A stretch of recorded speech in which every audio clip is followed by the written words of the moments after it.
ఉంది.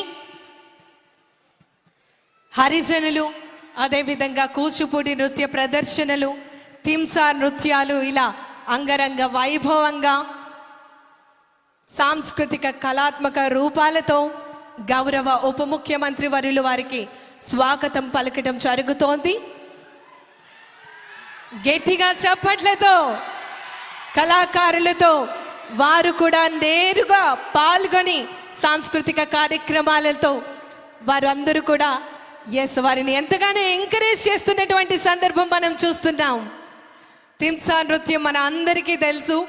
ఈ నృత్యాన్ని డోలు, తుడుము, కిండి, ఇలా వివిధ వాయిద్యాల ధ్వనికి అనుగుణంగా నర్తనీకులు అడుగులు వేయటం జరుగుతోంది. తింసా నృత్యం అనేది సాధారణంగా పండుగలు, వివిధ రకాలైనటువంటి కార్యక్రమాలలో ఇది ఎంతగానో ప్రాముఖ్యత వహిస్తూ ఉంటుంది.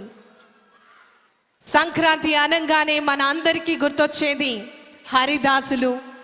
మరి చక్కటి హరిదాసుల స్వాగతంతో ప్రాచీన కాలం నుంచి కూడా మనకి హరిదాసులు గ్రామ గ్రామాలలో భక్తిని మరియు జానపదాన్ని, ముఖ్యంగా సమాజంలో చైతన్యాన్ని అందించే విధంగా, చక్కటి ధర్మాన్ని ప్రచారం చేసే విధంగా హరిదాసులు